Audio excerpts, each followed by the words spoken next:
my name is Eva. Welcome back to Polar Topics, and today we're going to be looking at r/entitled parents. Entitled mother misses her kid's appointment because she was too busy watching TV.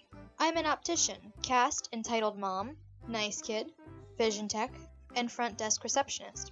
I'm mostly watching on the sidelines for this one, but I figured y'all would appreciate the story anyway. Entitled mom and nice kid come in and check in. They were a smidge early for their appointment, 15 minutes or so, and after they checked in, they sat down. Nice kid was quietly playing something on an iPad. For those of you unfamiliar with waiting rooms, most have TVs where they play something for the patients to watch. For us, it's nature shows, so there doesn't need to be sound, just pretty fish swimming around. Entitled mom, for the most part, is watching the TV, totally immersed in the sharks. Soon enough, 15 minutes passes by, and entitled mom gets called. Entitled mom last name, keeps watching TV. Tech and I make contact, and I nudge towards entitled mom. Tech shrugs and calls her name again, then retreats. 5 minutes later, Tech tries again, and this time, nice kid pokes his mom and whispers to her. Entitled mom shushes the kid and continues watching TV. The Tech retreats again, and tries another 5 minutes later, this time walking up to her. "Excuse me, ma'am.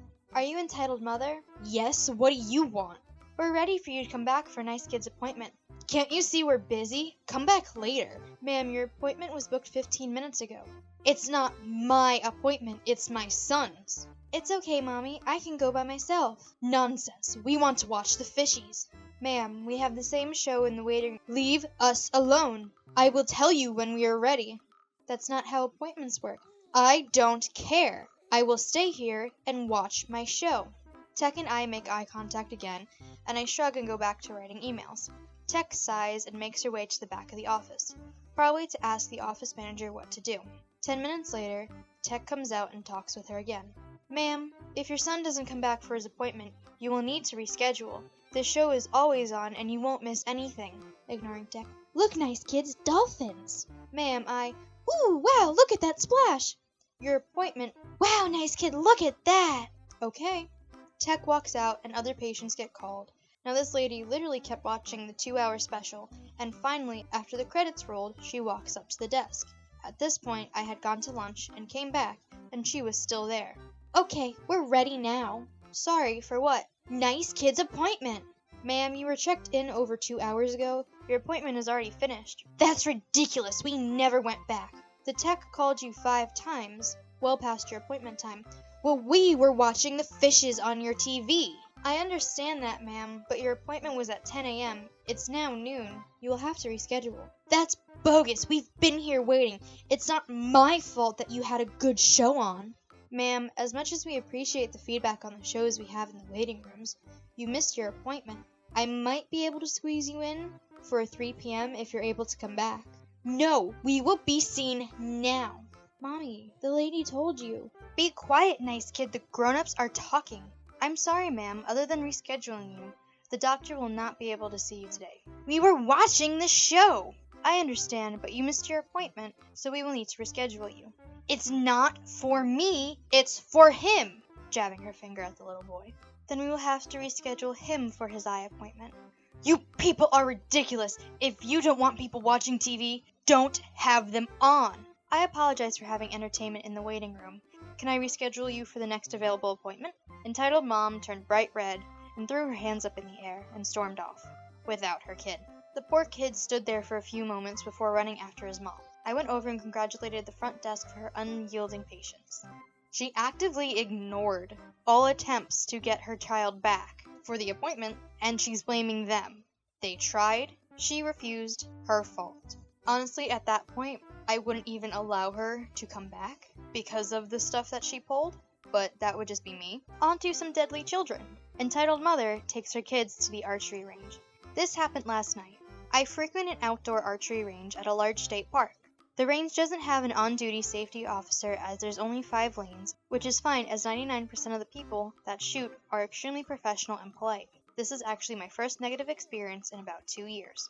So I have the range to myself, and as I am knocking/drawing an arrow, some random kid comes out of nowhere and runs into the range right in front of me. I retract the bow and turn around and see a mom and another kid casually walking up to the tables behind the lane.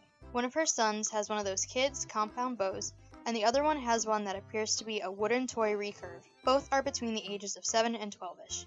The exchange went like this. Hey ma'am, I'm going to need you to control your kids if they're going to be out here. They can't be running onto the range when someone's shooting. Oh, it's fine, it's just you out here. Just don't shoot if they're out there.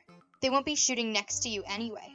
No, if I'm shooting, they can wait for me to finish my set before they go out there. That's how this works. Don't tell me how to mother my kids. It's their free day, and they begged to come out here. At this point, I just said forget about it in my head and decided to be patient. I was the only other one out there and had already been shooting for an hour and just wasn't in the mood to get into it with someone.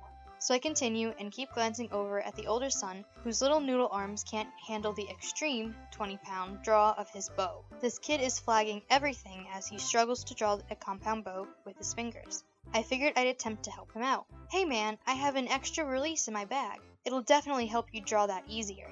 What did I just say? Don't tell my kids what to do. Hey, he's obviously struggling. I don't want to get shot either, and he's come pretty close to that too. If you attempt to talk to my sons again, I'm calling the park police.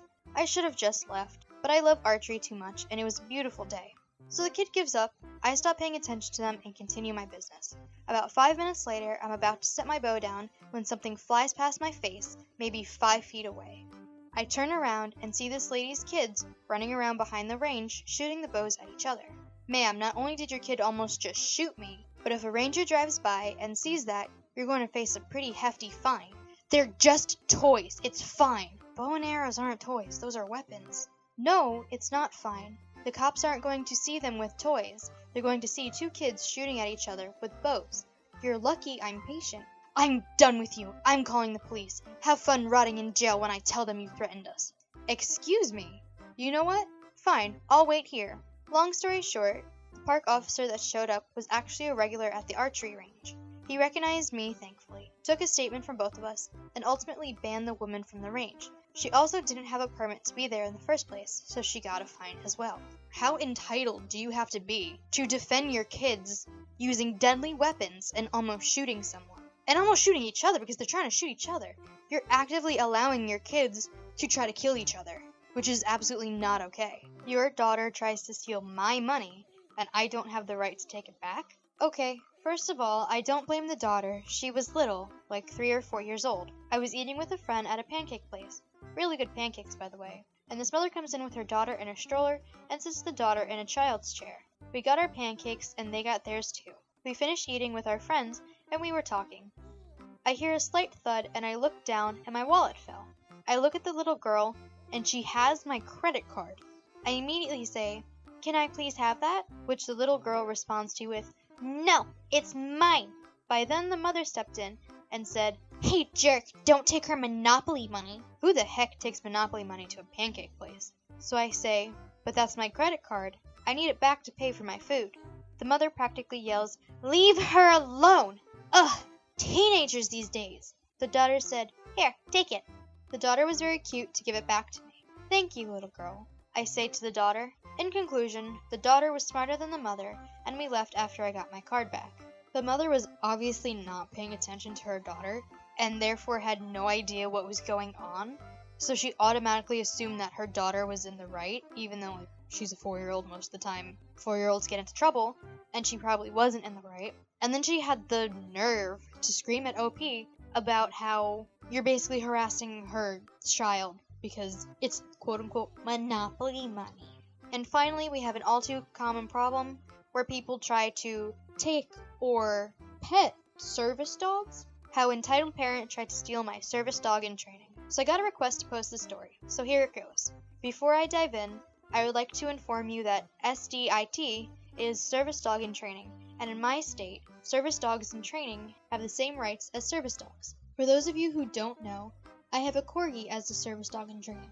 She is small, but weighs enough to do her tasks. Another one of her tasks is to alert me if someone is behind me by bumping her nose into my leg. I'm just gonna shorten service dog in training to dog. We all know service dog in training. Okay, now that we're all caught up, let me introduce you to my entitled parent story. I'm in college in the Midwest in the USA, and this happened last year, so apologies because some details might be a little fuzzy. I was taking my dog to class with me when I paused at a water fountain to refill up her water bottle. My dog was sitting a little behind me, and I was also holding onto her leash. She had her vest on that warned people do not talk, distract, etc. Suddenly I felt a tugging on her leash and assumed she was alerting me, and for some reason didn't bump her nose against me. I turned around and a woman had picked up my dog and was attempting to walk away with her. Pardon me? That's my dog. I saw this poor dear sitting here all alone, and I assumed she didn't have an owner. That's what you get for assuming. Internally, WTF lady, she's attached to a leash, and I'm holding her leash, not to mention she has a vest on. If you could put her down, that'd be great. Dogs aren't supposed to work. You're torturing the poor puppy. I'm saving her. Now, panic has begun to set in, and my dog is squirming in this lady's arms to try to get to me. Ma'am, that's a service dog. She's my service dog. Lies! Little dogs can't be service dogs. But she is, though. And entitled parent just interrupted. This isn't entitled parent, it's more entitled person. So from here on out, I'm just going to call them entitled person. Entitled person just interrupted me and was yelling and screaming at me, drawing attention of others.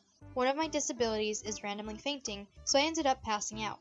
My friend who was drawn to the commotion managed to save my dog, and the lady ran away when she found out A, she actually was a service dog, and B, she just caused me to have a medical episode. I woke up in another room. My friend had carried me to an empty classroom because he knows I hate being the center of attention. My dog was licking my face to wake me up and laying on my chest applying deep pressure therapy. She waited until I gave her the all clear command to get off. While this one isn't an entitled parents, which I realized about halfway through, it is still a very common thing that entitled parents do. I really feel bad for OP for having to deal with that and for this person causing an episode.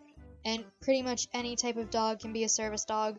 They just have to be able to be trained. I once heard a story about a failed service dog who knew all the commands, but they only wanted to do them when they wanted to do them. So the person who ended up being the owner would just randomly wake up and things would be opened or closed or shut off or turned on. Hopefully your service dog gets all the proper training and she ends up being a good service dog. Alright, that's all I have for you guys today. Thank you so much for watching. If you enjoyed the video, please don't forget to like, comment, and subscribe, and maybe go check out some of our other videos.